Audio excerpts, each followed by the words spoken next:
네, 에베소서 살펴보도록 하겠습니다. 바울이 로마에 투옥된 후 기록한 옥중서신입니다. 에베소서와 빌립보서 그리고 골로새서가 있습니다. 바울이 자신이 이제 이 땅을 떠날 때가 가까워짐을 알게 되어서 쓴 편지인데 한 장소에서 세 편지를 같이 보냈기 때문에 같이 비교해서 보면 도움이 됩니다. 에베소서는 주 61년과 63년 사이에 로마에서 기록했습니다. 편지를 쓴 목적은 에베소 지역을 비롯한 로마 제국에서 일어났던 영지주의의 미혹을 잘 대처하고 또 신앙의 성숙을 위해서 애쓰라는 이유와 목적이 있습니다. 구조적으로 1장부터 3장은 신앙인의 정체성을 하나님의 경륜에 빗대어 표현했고 4장부터 6장은 복음에 합당한 생활을 건면하며 교회 내에서 문제를 일으키는 자들에게 넘어지지 않도록 깨어있으라는 메시지입니다. 다시 말해서 1장부터 3장은 정체성, 내가 누구인가, 존재적 관점,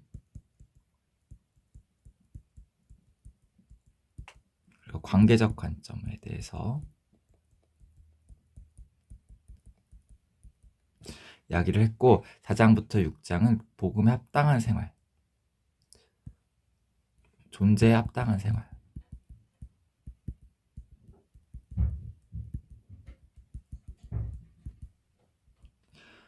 성도로서 경건한 삶을 건면하면서 메시지가 이루어져 있습니다. 전반부, 후반부가 되죠. 사도행전에서 나타난 전도여행은 총 3차 여행까지 있다고 우리가 알고 있는데 2차 전도여행, 3차 전도여행 때 에베소 지역을 방문했다. 그리고 마지막에는 거의 2년 가까이, 총 3년 반을 에베소 교회에 있었던 걸로 기억을 해요. 바울이 에베소 지역을 방문한 것은 2차 전도 여행 말미에 고린도에서 건너간 것으로 기록됩니다. 에베소에서 머물며 행했던 기록은 정말 짧게 3줄만 나타납니다. 19에서 21절까지. 그리고 3차 전도 여행에서 다시 방문합니다. 2년이란 긴 시간 동안 에베소 지역에 머물면서 복음을 전했고 모두 3년이네요. 3년 동안 에베소에서 머물러서 교회를 개척하고 교회를 세워갑니다.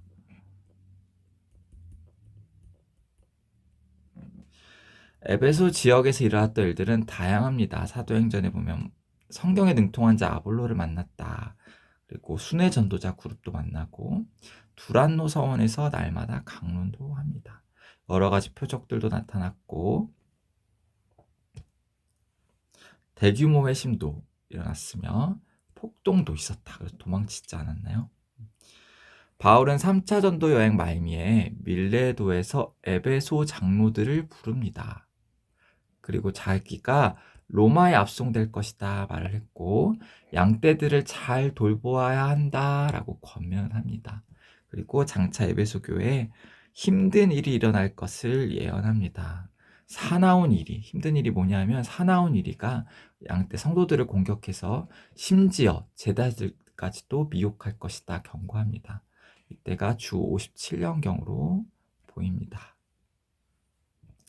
에베소서는 62년경으로 볼 때 기록된 것으로 볼 때 약 5년의 시간이 흐른 뒤에 보낸 편지입니다. 떠난 지 교회를 떠난 지 5년 뒤에 에베소서를 썼고 이런 맥락에서 볼 때 에베소서는 하나님의 경륜과 이게 경륜이 뭐예요? 하나님의 일하심. 뭔 일하심? 구원이죠. 구원 경륜. 구원 사역. 과 성도들의 정체성, 너희들은 누구인가에 대해서 1장부터 3장까지 할애를 하죠. 그리고 나머지 절반은 4장부터 6장은 사나운 이리로 표현된 누구냐 하면은 영지주의자들에 대한 미혹을 잘 대처하며 성도로서 그 정체성에 합당한 생활을 하라 강조합니다. 에베소 교회의 역사는 초대교회 때 여러 교회들이 존재했지만 에베소 교회가 잘 그래도 오래 있었어요. 되게 오래 있었고 바울이 몸소 있었던 교회 중에서 바울과 브리스길라와 아굴라 그리고 선교팀의 땀과 피가 묻어난 교회입니다. 소아시아 지역의 수도였고요. 에베소는 바울의 2차 전도 여행을 기점으로 놀라운 표적들과 회심을 통해 크게 성장했습니다. 바울은 3년 동안이나 되게 긴 시간이죠. 깊이 있는 강론을 통해 든든한 교회로 세웠습니다. 든든한 교회가 뭐예요? 말씀이 잘 세워진 교회죠. 도시 선교처럼 이곳을 발판으로 바울이 가보지 못한 도시들도 교회가 세워졌습니다. 골로새, 히에라볼리, 라오디게아 지역까지 이게 비슷비슷한 지역이에요.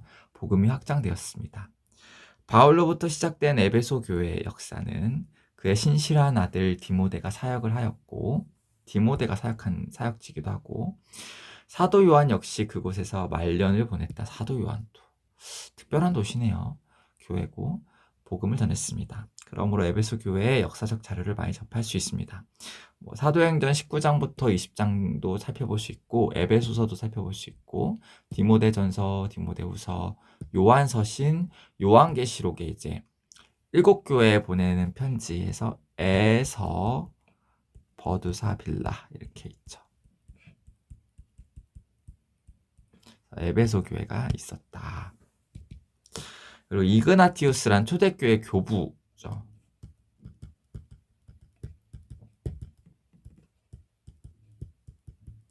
이제 에베소 교회도 편지를 썼다. 주 110년경에 자료들이 많이 있습니다. 자, 1장 들어갑니다. 하나님의 뜻으로 말미암아 그리스도 예수의 사도된 바울은 에베소에 있는 성도들과 그리스도 예수 안에 있는 신실한 자들에게 편지하노니. 편지를 쓰는 바울은 자신을 하나님의 뜻을 따라 예수의 사도가 된 자로 묘사합니다. 단순한 편지가 아니라 지극히 높으신 하나님이 보낸 서신이다 라고 강조합니다. 편지의 수신자는 에베소의 성도들과 신실한 자들입니다. 성도들과 신실한 자들은 동일한 자들일까요? 다를까요? 골로새서에서도 동일한 패턴이 나오는데 모두 접속사 카이 그리고로 연결되었습니다. 골로새에 있는 성도들 곧 그리스도 안에서 신실한 형제들에게 편지하노니 카이 이렇게 쓰나?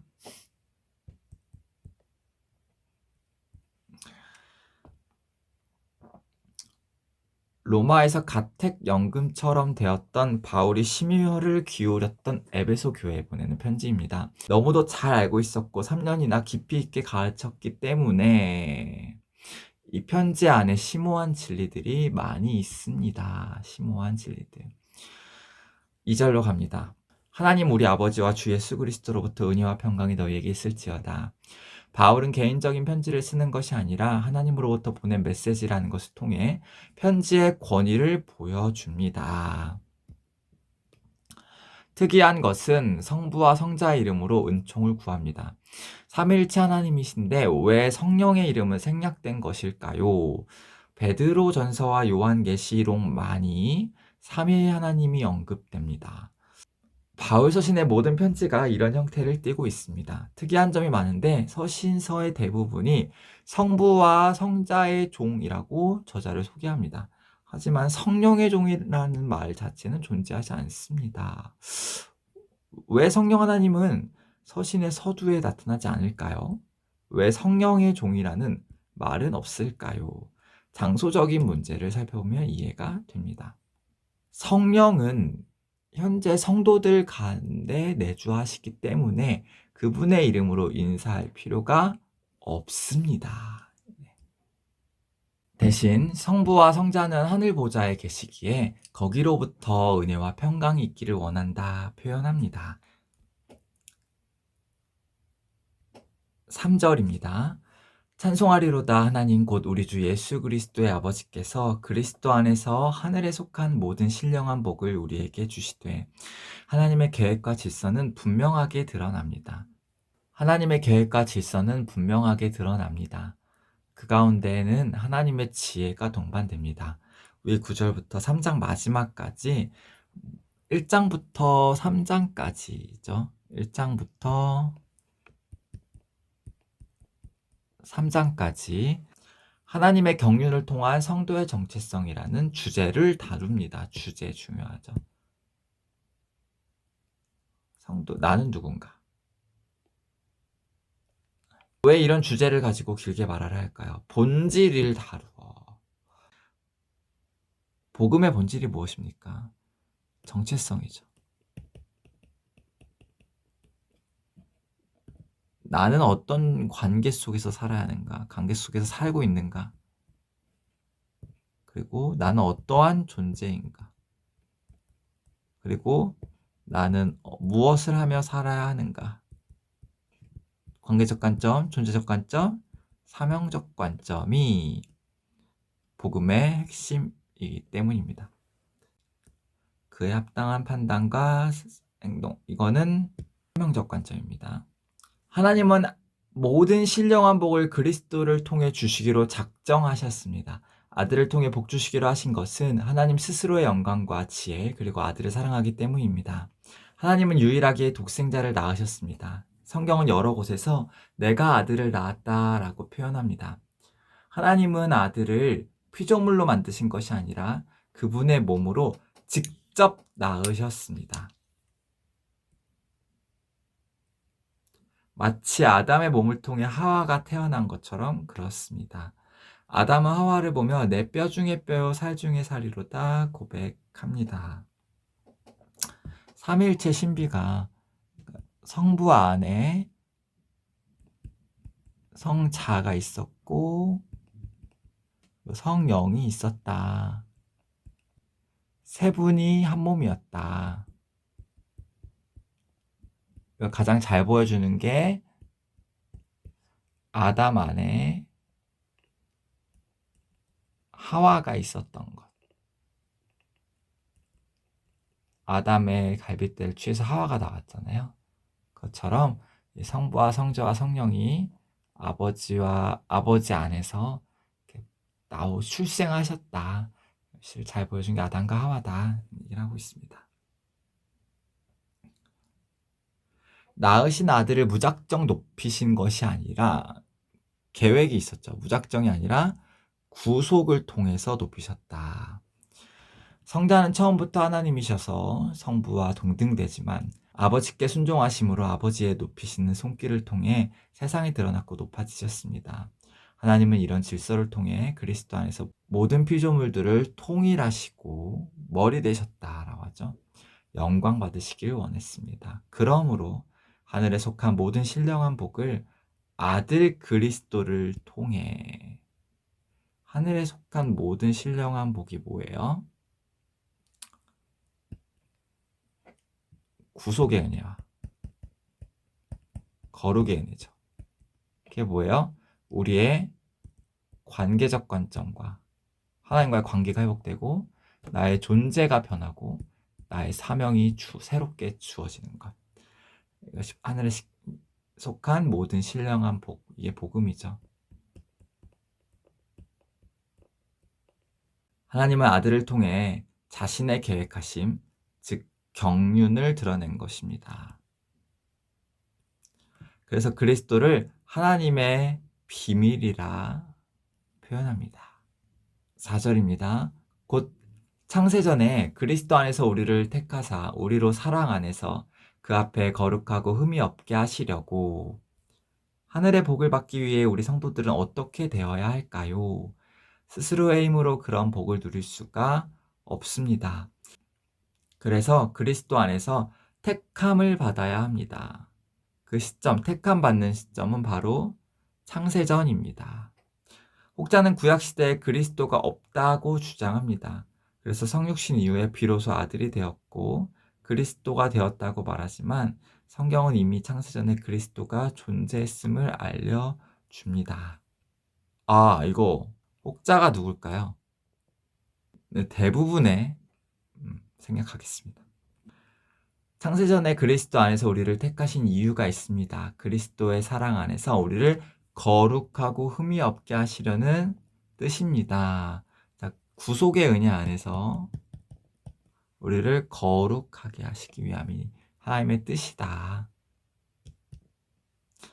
그리스도가 없이는 어떤 길로도 정결하게 될 수 없습니다. 이것은 하나님의 깊은 경륜 속에 담겨 있습니다. 경륜, administration, dispensation 쓰고, 경륜 오이코노미아는 오이코스와 네모의 합성어입니다. 영어로는 스튜어드십, 관리입니다. 경륜은 하나님께서 계획하신 구속하심과 그것을 실행하는 것을 의미합니다. 5절입니다. 그 기쁘신 뜻대로 우리를 예정하사 예수 그리스도로 말미암아 자기의 아들들이 되게 하셨으니, 예정이란 단어가 등장합니다. 앞 4절에 등장하는 창세전의 그리스도 안에서 우리를 택하사와 연결됩니다. 예정의 주체는 하나님이십니다. 하나님의 기쁘신 뜻대로 예정하신 것입니다. 예정의 목적은 하나님의 자녀 삼는 것입니다. 구원의 목적은 뭐예요? 왜 우리를 구원하셨어요? 우리를 자녀 삼기 위해서. 하나님의 뜻, 하나님의 계획, 하나님의 목적은요, 우리를 하나님의 자녀 삼는 겁니다. 그 과정은 철저하게 오직 예수 안에서만 이루어집니다.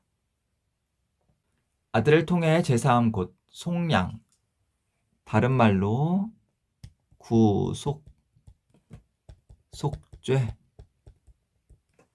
대속,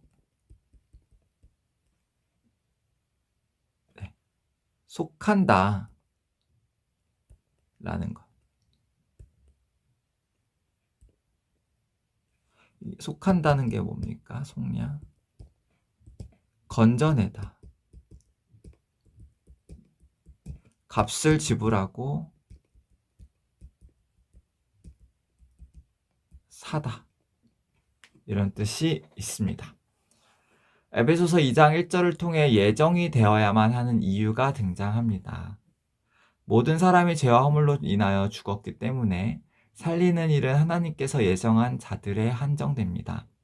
죽어가고 있는 자들을 내버려 두신 것이 아니라 이미 죽었기에 그 가운데서 일부를 살리는 것입니다. 우리의 원죄 상태가 무엇이냐 할 때 죽어가고 있는 것이 아니라 이미 죽은 상태였다. 네. 이미 죽은 상태. 죽어가는 게 아니라 죽은 상태가 원죄 상태다. 6절입니다. 이는 그가 사랑하시는 자 안에서 우리에게 거저 주시는 바 그의 은혜의 영광을 찬송하게 하려는 것이라. 애정의 목적은 우리를 하나님의 자녀 삼기 위함입니다. 바울은 특별히 그리스도 안에서란 말 대신에 하나님이 사랑하시는 자 안에서라고 표현합니다. 하나님이 가장 사랑하시는 자의 피를 흘림으로 대가를 치르는 과정을 잘 묘사합니다. 하나님은 아들의 피 흘림이란 큰 희생을 요구한 후 사람들에게는 어떤 것도 바라지 않았습니다. 사람들에게 거저 주셨다 말합니다. 단지 선물로 주신 것입니다. 우리를 자녀 삼으신 이유는 하나님의 은혜와 영광을 찬송하게 하기 위함입니다. 하늘에서와 같이 땅에서도 하나님의 영광을 찬송하며 경외하게 하려는 의도입니다. 그래서 지상에서의 귀한 영혼들을 하나님의 자녀 삼으려 합니다. 베드로 역시 동일한 관점으로 묘사합니다. 이는 너희를 어두운 데서 불러내어 그의 기이한 빛에 들어가게 하시니에 아름다운 덕을 선포하게 하려 하심이라. 7절입니다. 우리는 그리스도 안에서 그의 은혜의 풍성함을 따라 그의 피로 말미암아 속량 곧 죄사함을 받았느니라. 아멘. 하나님의 사랑이 그리스도 안에서 결실을 맺습니다. 그리스도 안에서가 가리키는 것은 결국 그리스도께서 희생제물이 되어서 그 피로 말미암아 속량, 곧 죄사함을 받음으로 연결됩니다. 자, 그리스도 안에서는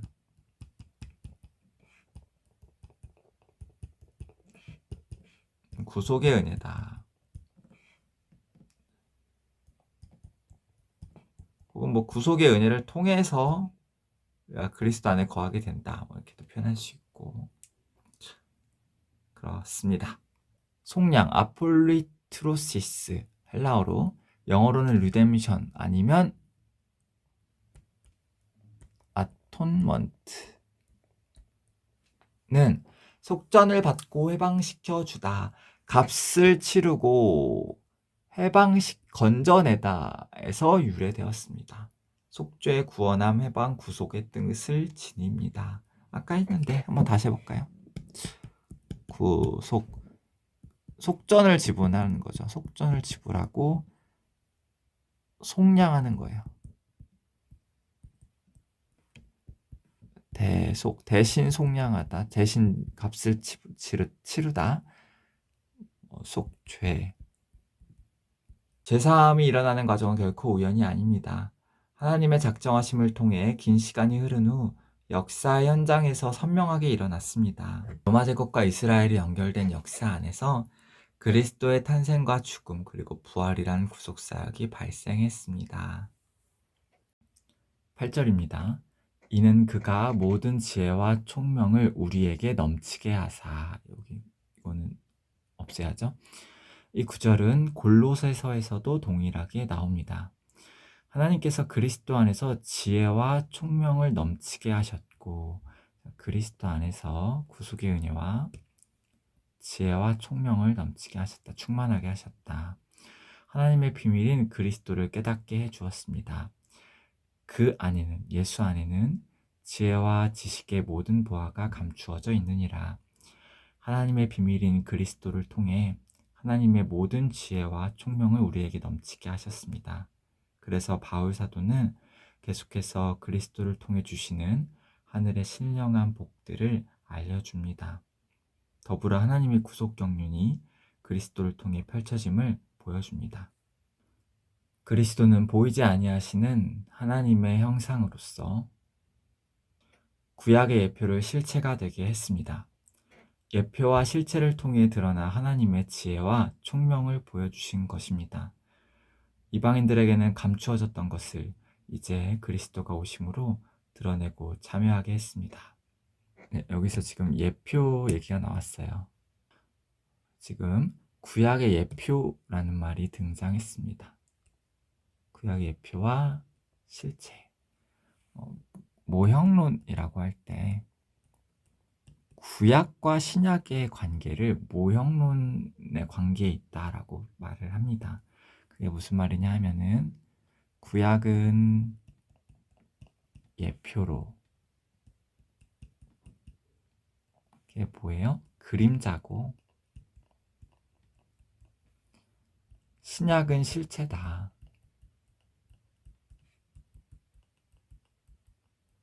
실체는 뭐냐면은 예수 그리스도를 말하고, 구약의 예표들, 뭐 절기나 예를 들어서 제사 법들, 뭐 할례, 율법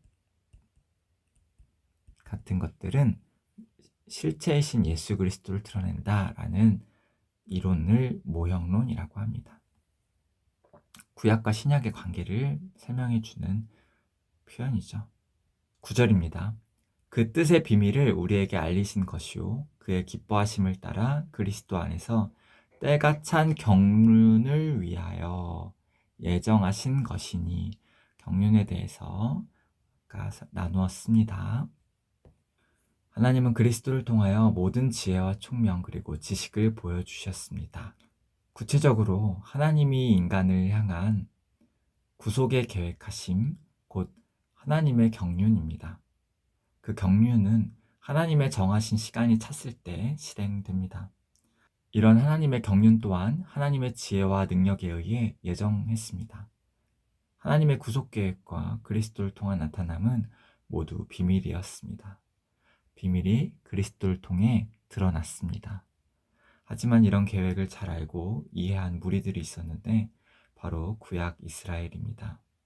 이스라엘은 알 뿐만 아니라 이미 예표를 통해 그리스도의 구속에 참여하였습니다. 그리스도의 구속에 참여하였다. 매우 중요한 표현입니다. 이스라엘과 이방인들의 차이입니다.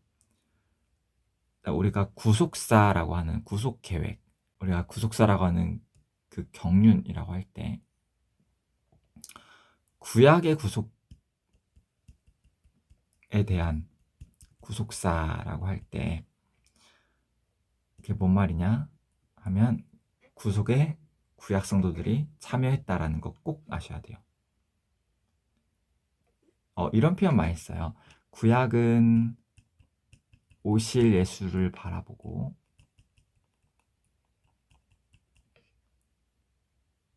신약은 또 다시 오실, 그리고 오신 예수를 바라본다.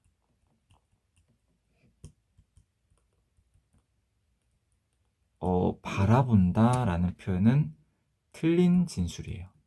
이런 말 쓰면 안 되고 예수 그리스도 안에 있었어요. 구약도 예수 안에 있었고요. 예수 안에 있었고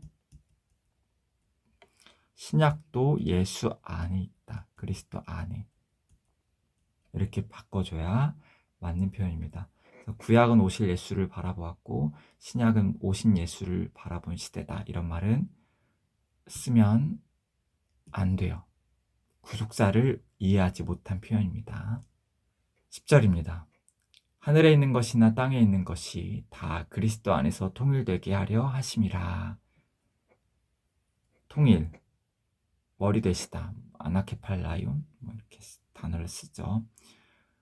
그리스도를 통해 이루실 일들은 단지 땅에 거하는 사람들 뿐만 아니라 하늘의 존재들까지도 해당됩니다. 하나님의 자녀로서 부르심을 받은 천사들과 또 이 땅의 자녀들이 본질적으로 동일한 존재가 됩니다. 그것의 출발이 바로 그리스도의 구속이며 완성은 재림을 통한 부활로 이루어집니다. 십자가 구속 그리고 재림 때 부활, 이 두 사건들 중요한 사건이고 우리가 여기서 봤을 때 제일 중요한 표현 천사랑 사람은 같은 존재고 어떤 식으로요? 신분에 있어서 둘 다 하나님의 자녀가 된다. 자녀이다. 그래서 신분상 같다. 그리고 재질도 부활했을 때 둘 다 부활체를 입게 될 거예요. 흔히들 천사랑 사람이랑 다르다고 가르치는데 그렇지 않습니다. 같습니다. 자, 이것은 더 넓게 확장될 수 있습니다. 하늘의 원형과 지상의 모형이 실체이신 그리스도를 통해 연결됩니다. 하늘 성전과 지상 성전이 그리스도 안에서 연결되며 그리스도가 실질적인 대제사장이 되십니다. 그리스도 안에서 하늘의 장막이 새 하늘과 새 땅과 연결됩니다. 주의 재림 때 이런 하나님의 경륜이 일어납니다. 그리스도의 구속사역이 없이는 영원히 분리될 수밖에 없습니다. 이런 일들을 통해 하나님은 아들을 존귀하게 세우며 모든 것 위에 높이십니다. 11절입니다. 모든 일을 그의 뜻의 결정대로 일하시는 이의 계획을 따라 우리가 예정을 입어 예정 중요한 표현이죠. 택함이랑 같은 말이죠. 선택. 그 안에서 기업이 되었으니 예정이 나오게 되는 과정이 고스란히 소개됩니다. 하나님이 하시는 모든 일은 즉석에서 나온 것이 아니라 예정 가운데 나왔습니다.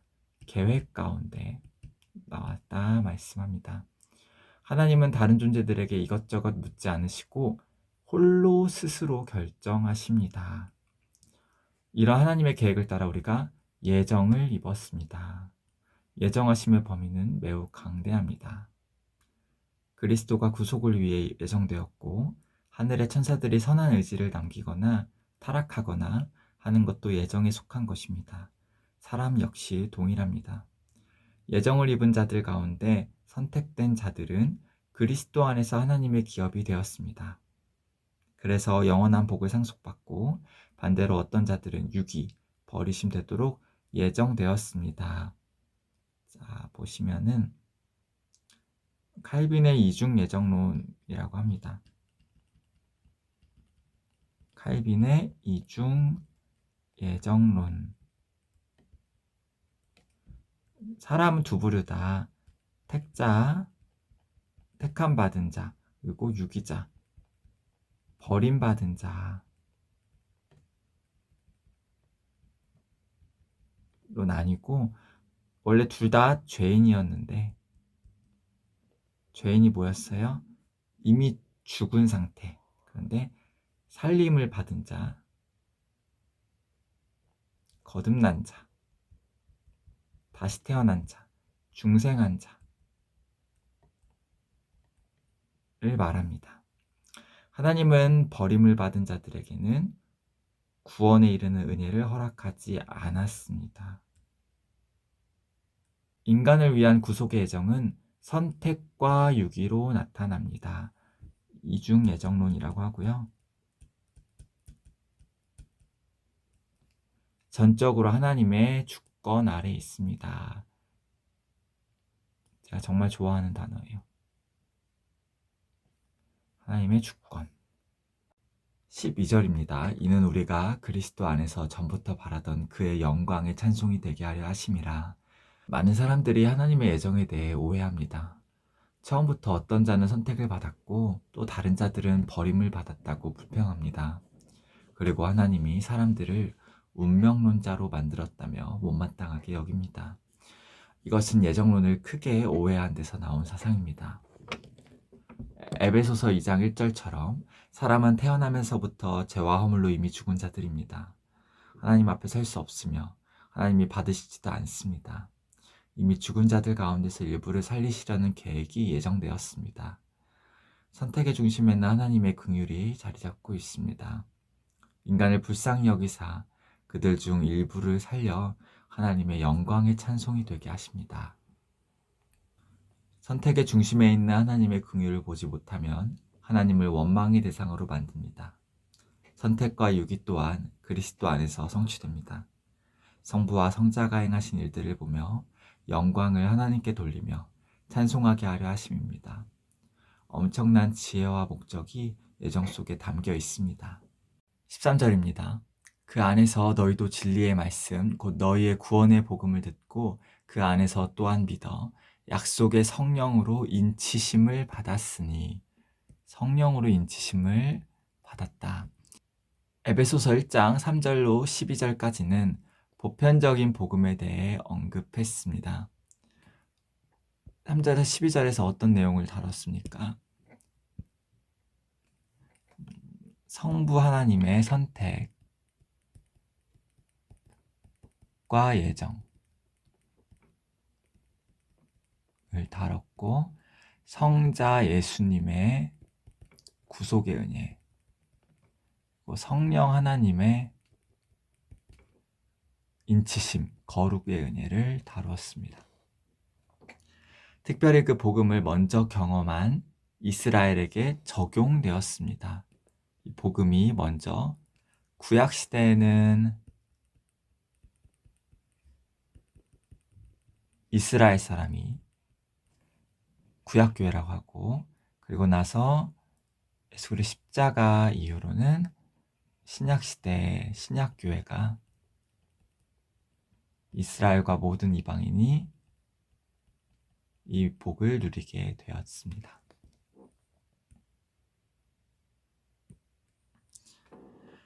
구약이 복음이란 사실조차 모르는 자들이 많습니다. 혹은 그 복음을 불완전하다고 생각하는 자들도 많습니다.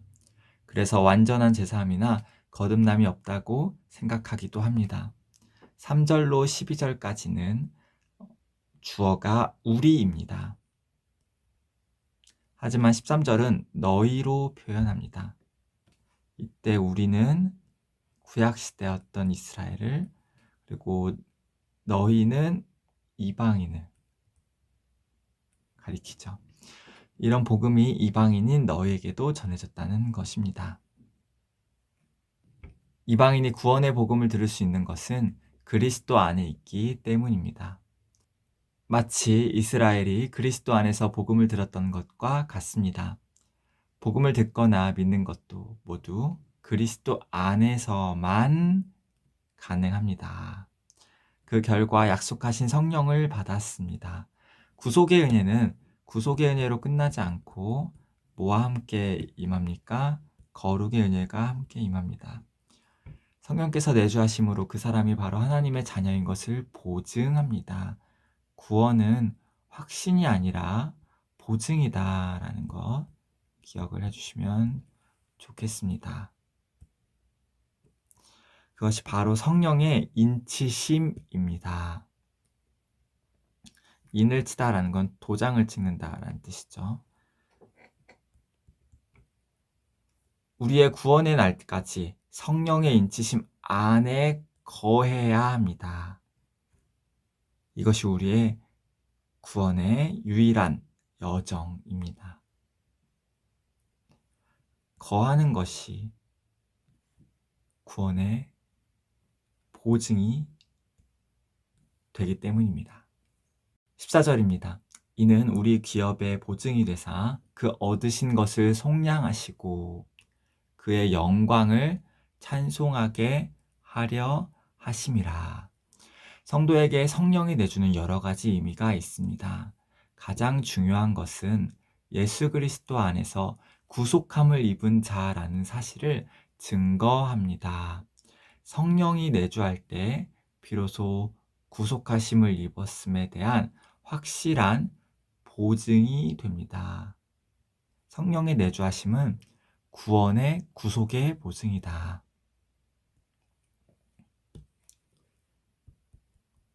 거룩의 은혜는 구속의 보증이다. 확신이라고 하지 말고 보증이다. 구속함을 받았는데 성령이 내주하지 않거나 성령이 내주하는데 구속함이 없다는 것은 전적으로 모순이 됩니다. 둘은 항상 같이 합니다. 항상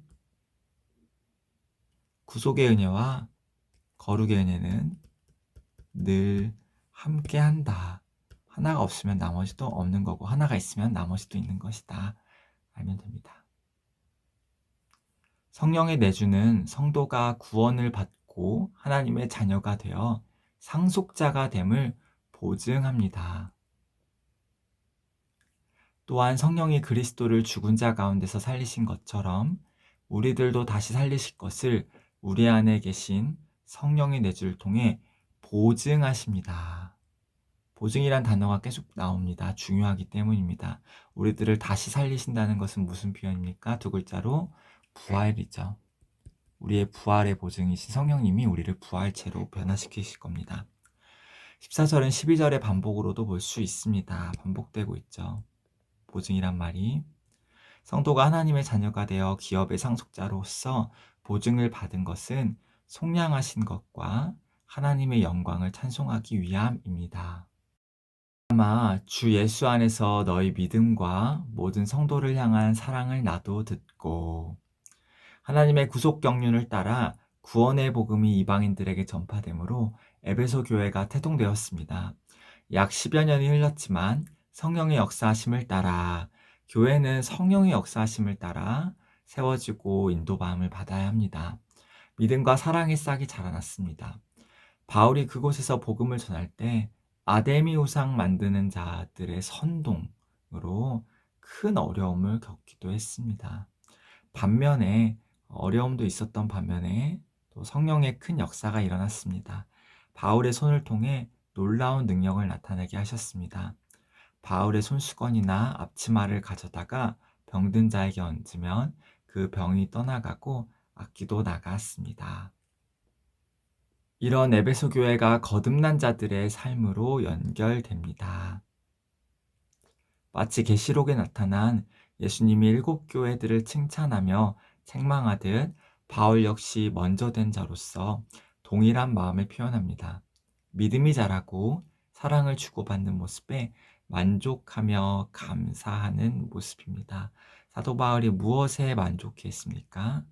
사도 바울이 무엇에 감사해하고 있습니까? 믿음이 자라고 사랑을 주고받는 것에 만족하고 감사해하고 있습니다. 16절입니다. 내가 기도할 때 기억하며 너희로 말미암아 감사하기를 그치지 아니하고 그리스도 안에서 이방인 교회가 태동되었고 자라갔습니다. 하나님의 비밀인 그리스도가 오시고 그의 구속사역으로 인하여 모든 것이 드러났기에 에베소 교회 역시 그 안에서 자라났습니다. 바울은 그들의 성장과 실현을 보면서 생명력을 지닌 교회가 됨을 기억하며 기도했습니다. 기도할 때마다 감사함을 멈출 수 없었습니다. 비록 현재는 조금 미숙하게 보일지라도 견실하게 자라가는 모습을 보며 부모가 자식을 양육하듯 한 걸음씩 전진했습니다. 사람이나 교회 혹은 다른 존재들을 위해 기도하는 내용을 기록했습니다. 그 기도 제목들은 우선순위를 따라 드러내기에 자세하게 살펴야 합니다. 우리 또한 바울처럼 동일한 말씀을 따라 기도해야 하기 때문입니다. 17절 말씀입니다. 우리 주 예수 그리스도의 하나님, 영광의 아버지께서 지혜와 계시의 영을 너희에게 주사 하나님을 알게 하시고. 바울의 기도는 성경의 질서, 곧 삼위 하나님의 일하심을 잘 알고 기도합니다. 성부 하나님이 성도들에게 성령으로 역사하셔서 하나님 자신을 잘 알게 하셨습니다. 그래서 구체적으로 자신의 영인 성령을 지혜와 계시를 가르쳐주는 영이라 해서 지혜와 계시의 영이라고 부릅니다. 성령을 성도들에게 주셨습니다. 성령의 지혜와 계시를 통해 성도들이 하나님을 알게 되었습니다. 사람은 스스로 하나님을 알아가는 것이 아니라 그분이 보내신 성령에 의해서만, 즉 지혜와 계시를 주셔야만 하나님을 아는 데 도달합니다. 그래서 우리는 성경을 공부하고 예배를 드릴 때 아버지께 기도하고 간구해야 합니다. 우리에게 하나님을 예배하고 하나님을 알도록 지혜와 명철을 더하여 주옵소서. 이런 기도와 함께 성부와 성자께서 성도들을 성령으로 조명하사 깨닫게 해주십니다. 불신자와 대화할 때도 이런 기도가 필요합니다. 사람의 마음을 여시는 분은 성령님이기 때문입니다. 그러므로 성령의 역사가 없이는 아무도 하나님을 알 수가 없고 아무도 하나님을 섬길 수 없습니다. 너희 마음의 눈을 밝히사 그의 부르심의 소망이 무엇이며. 부르심, 성도 안에서 그 기업의 영광의 풍성함이 무엇이며. 바울의 기도는 먼저 성부께서 성령으로 역사하셔서 성도들로 하나님을 알게 해달라는 것이었습니다. 또한 마음의 눈을 밝혀달라고 기도합니다. 마음, 카르디아, 중심, 심중, 뱃속, 심장. 뱃속은 스플랑크 니조마이, 스플랑크스 라고도 합니다. 창자가 끊어질 것 같은 고통, 이렇게 구약 성경에 나오죠. 사람 안에 있는 영, 푸뉴마는 서로 다릅니다. 영혼이 머무는 처소가 사람의 마음으로 볼 수 있습니다. 마음과 영혼이 밀접하게 움직이기 때문에 분리하기는 어렵지만 구분은 해야 합니다. 무슨 말인가요? 사람이 있을 때 사람 안에 마음이 있고 그 마음 안에 우리 영혼이 있다. 영혼이 있고 영혼이 거하는 처소가 마음이다. 둘은 좀 다른 개념이다. 구분해야 한다는 것이죠. 성령님은 마음의 눈을 밝히는 일을 하십니다. 그것을 알았기에 바울은 인간의 내면, 곧 마음과 정신을 새롭게 해달라 기도합니다. 구약의 성도들은 간절히 이러한 도우심을 구합니다. 구약 성도들이 했다는 말이에요. 구약 성도들이 이런 걸 알았다. 때로는 마음에서 영혼까지 단어 사용이 매우 자유롭습니다. 잘 알았기 때문에 바꿔 사용했다.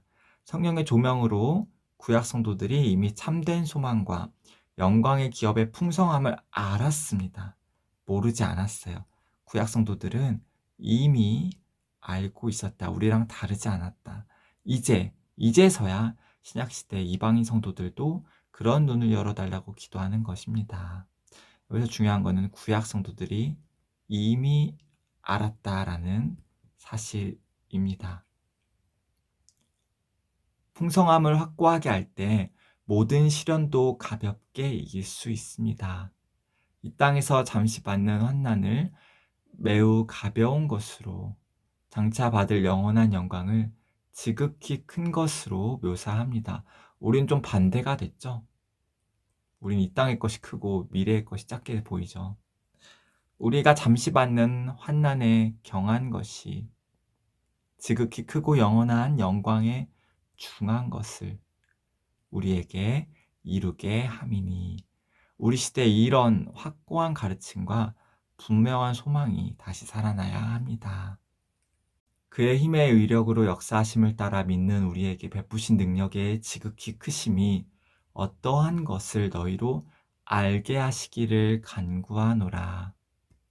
너희로 이 모든 것을 알게 하시기를 구한다. 에베소서에는 바울의 기도가 2번 나옵니다. 에베소서 1장 15절에서 19절, 그리고 에베소서 3장 14에서 19절 말씀입니다. 처음의 기도는 에베소 성도들이 하나님이 부르시고 베푸신 은혜를 성령의 조명하심으로 바르고 깊게 알도록 간구하는 것으로 늘 기도했던 제목입니다. 두 번째 기도는 성령의 역사하심을 따라 강건한 삶을 살도록 간구합니다. 처음 기도 제목과 중첩되기도 하는데, 온전한 지혜와 지식까지 자라서 하나님의 풍성함을 보고 누리길 소망합니다. 그의 힘의 위력이란 말이 조금은 추상적으로 들릴 수 있지만, 하나님의 힘의 위력으로라는 말은 하나님의 강력한 힘의 역사를 따라 라고 이해할 수 있습니다. 바울은 왜 이렇게 어렵게 말을 했을까요? 아니면 이방인 성도들이 잘 이해하도록 쉽게 설명해서 풀어서 말한 것일까요? 쉽게 설명한 것으로 우리가 이해하는 게 좋을 것 같고, 쉽게 말하면요, 성령의 역사를 따라 라고 해석하면 됩니다. 하나님이 우리를 위해 행하신 구속사역과 그 결과 주어진 은혜가 지극히 큰 것을, 그 결과로 주어진 은혜가 무엇입니까? 거룩의 은혜죠.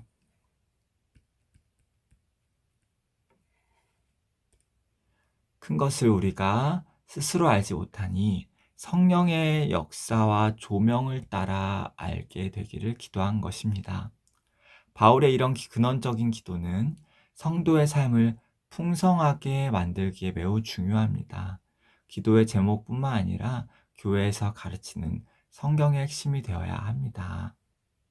그래서 구속의 은혜와 거룩의 은혜가 우리의 삶을 풍성하게 해주는 복음이다. 성경의 핵심이다. 라고 말씀하고 있습니다. 20절입니다. 그의 능력이 그리스도 안에서 역사하사 죽은 자들 가운데서 다시 살리시고 하늘에서 자기의 오른편에 앉히사. 바울은 십자가에 달려 죽으신 그리스도 안에서 역사하여 부활시킨 존재를 하나님의 능력으로 묘사합니다. 왜 하나님의 능력은 성령이거든요. 왜 성령이라 하지 않고 하나님과 관련해서 능력이라고 표현을 했을까요? 에베소서 1장만 놓고 보아도 성령이란 단어가 잘 나오지 않습니다. 대신 알기 쉽고 구체적으로 설명합니다. 성령님을 지혜와 계시의 영이다. 그의 힘의 능력과 위력으로 역사하신다. 이렇게 바꿔 말했어요. 에베소서는 종종 성령을 하나님의 능력으로 표현합니다. 하나님의 능력, 하나님 우리 가운데서 역사하시는 능력, 그 힘의 능력. 성령 하나님은 십자가에 달려 죽으신 예수님을 부활시키셨습니다. 예수님 안에 계셨던 성령께서 부활의 보증이 되었고 실질적으로 부활시킨 것입니다. 우리 안에 계신 성령 역시 장차 우리를 부활시킬 것에 대한 보증입니다. 예수를 죽은 자 가운데서 살리신 이의 영이 성령님이시죠. 너희 안에 거하시면 그리스도 예수를 죽은 자 가운데서 살리신 이가 성부 하나님이시죠. 성부께서 성령으로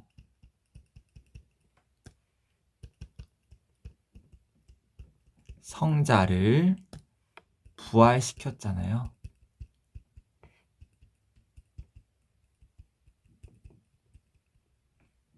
그것처럼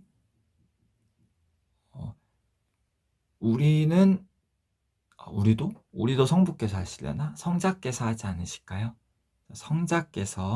우리는 성자께서 아들의 영으로 성령으로 성도를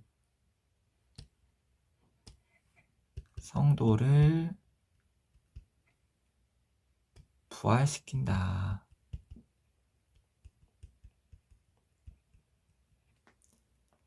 너희 죽을 몸도 살리시리라. 아멘. 1절입니다.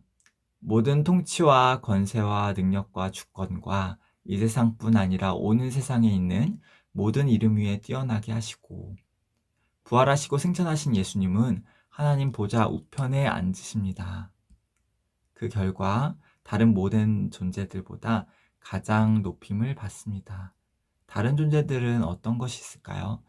통치자, 그리고 권세 있는 사람들, 그리고 능력자들, 주권들, 오는 세상에 있는 모든 존재들, 이렇게 표현들이 나오는데 그들보다 모든 피조물들보다 창조주 예수님께서 높이심을 받는다 말씀합니다.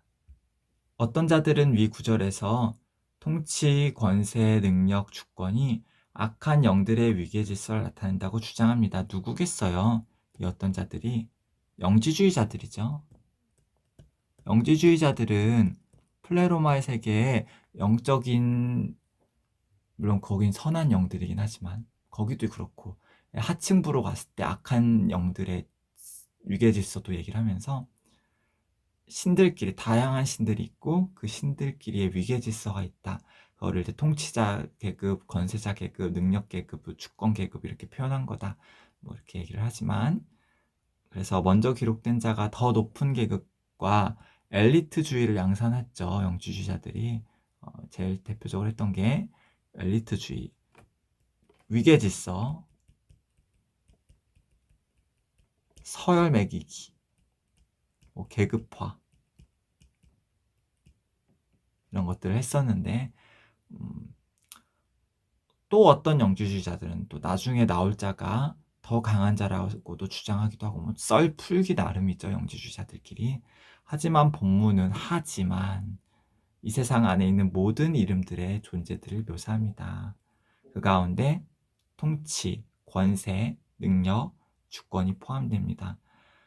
그것이 악한 영들의 세계를 말하는 건지 아니면 이 세상의 권세를 잡은 사람들인지 묘사가 되진 않았습니다. 비슷한 몇 곳을 또 참고할 수 있어요. 이런 구절들이 비슷한 게 바울 서신에 등장하는데요.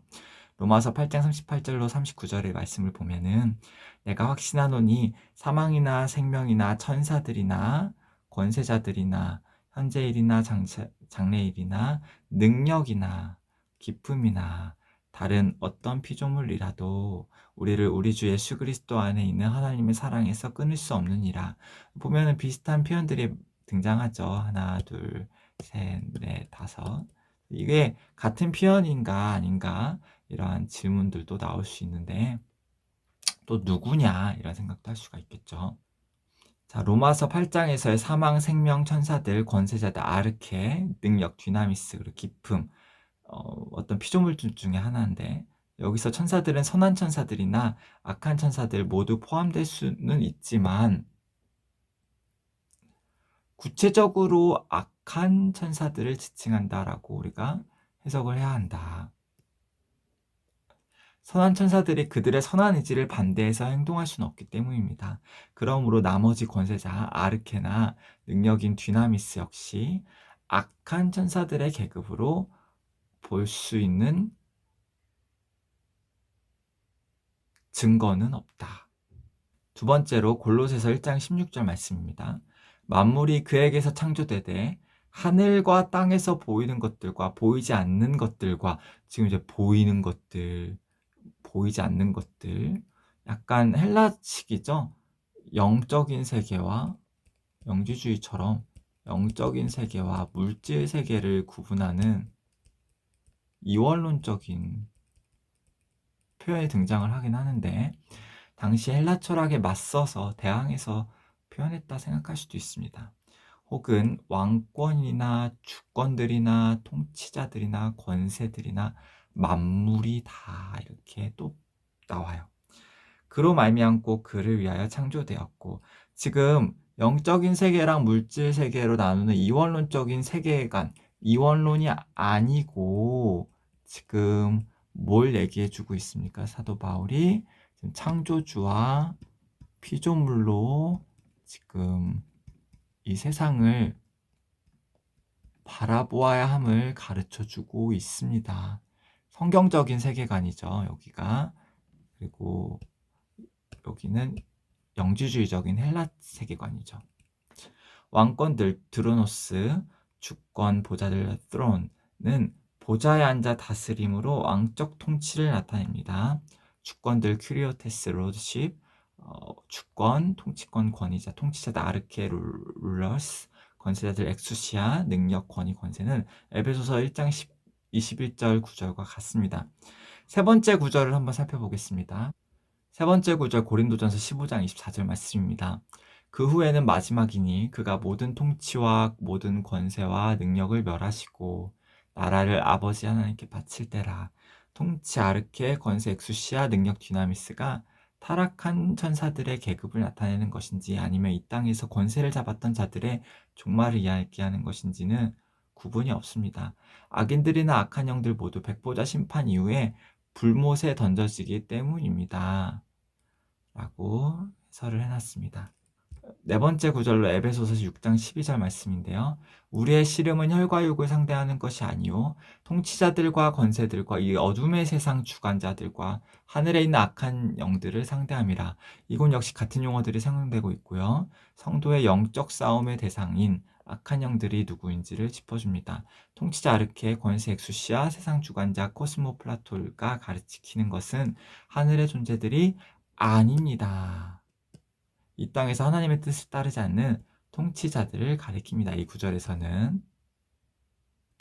그래서 곧바로 이어지는 하늘에 있는 악한 영들은 사탄과 그의 사자를 가리키는데, 이런 보이지 않는 통치 영역에 대해서는 해석이 다양할 수 있고 뚜렷한 증거를 제시하기가 매우 어렵습니다. 그래서 이 땅의 통치자, 권세, 세상 주관자들의 영을 다스리는 악한 영들이다 적용할 수 있을 것 같습니다.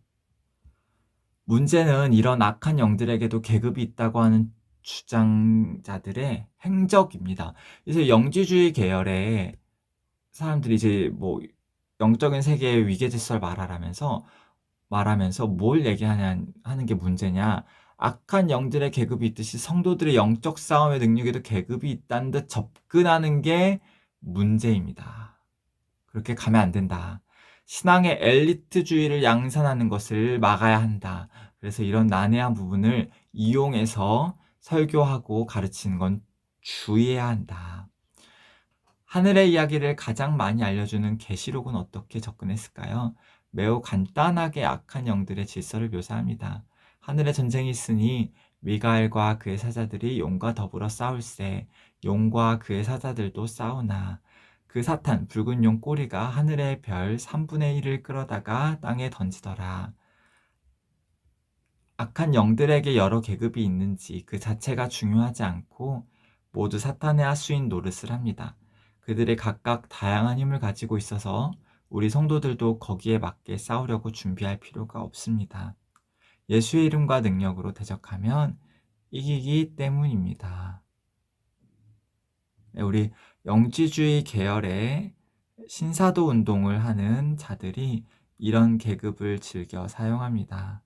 성도들에게는 매우 난해한 곳으로 미혹당하기 쉬우니 바른 이해가 필요합니다. 22절 말씀입니다. 또 만물을 그 발 아래에 복종하게 하시고 그를 만물 위에 교회의 머리로 삼으셨느니라. 이때 그는 예수 그리스도죠. 이 땅의 강한 자들과 하늘의 존재들 위해 예수님을 높이신 하나님은 만물까지도 그 발 아래 복종하게 하셨습니다. 하나님이신 예수님이 피조물 위에 높아지는 것은 당연한 일입니다. 그런데 하나님은 단순히 아들을 높이는 것이 아니라 구속사역을 통해서 만물로 하나님의 은혜를 알게 하셔서 아들을 높이신 것은 하나님의 지혜로운 행위입니다.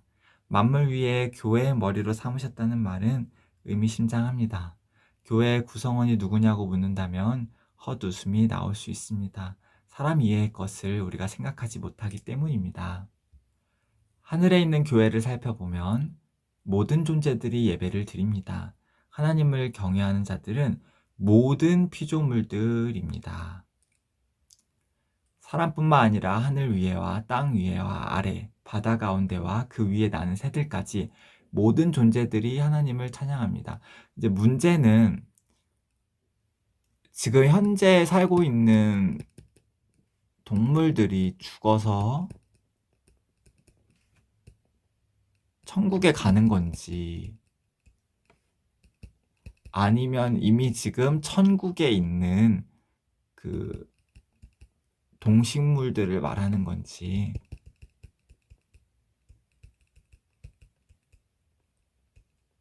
가 저는 개인적으로 의문점입니다. 네.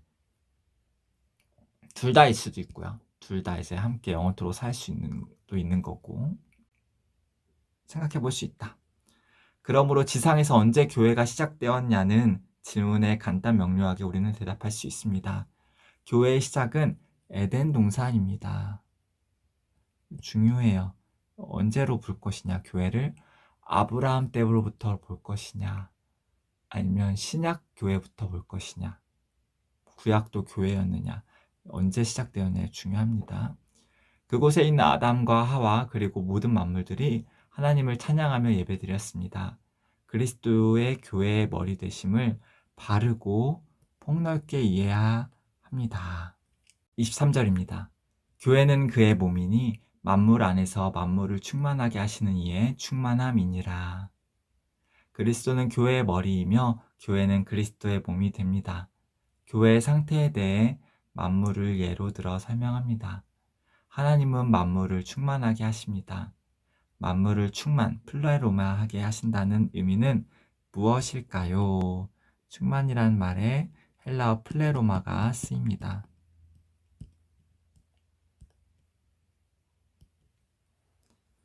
만물은 생육하고 번성하며 충만하라는 은총을 입었습니다. 창조에서 섭리까지 하나님의 은혜로 만물은 그 지으신 목적에 도달합니다. 이런 하나님의 은혜 가운데 교회 역시 하나님의 충만함을 받습니다. 이 땅에서 교회는 구별된 존재입니다. 교회가 하나님의 충만함을 입은 것은 다시 말해서 성령의 충만함과 같습니다. 우리의 충만한 인생이라는 것이 무엇이냐 하니 충만한 인생이라는 것은 성령 충만한 것을 말한다. 만물이 성령의 공급하심을 따라 생명력을 입듯이 교회 역시 성령의 공급하시는 힘으로 은혜를 경험하며 그리스도 안에 거하게 되는 충만한 사랑을 받습니다.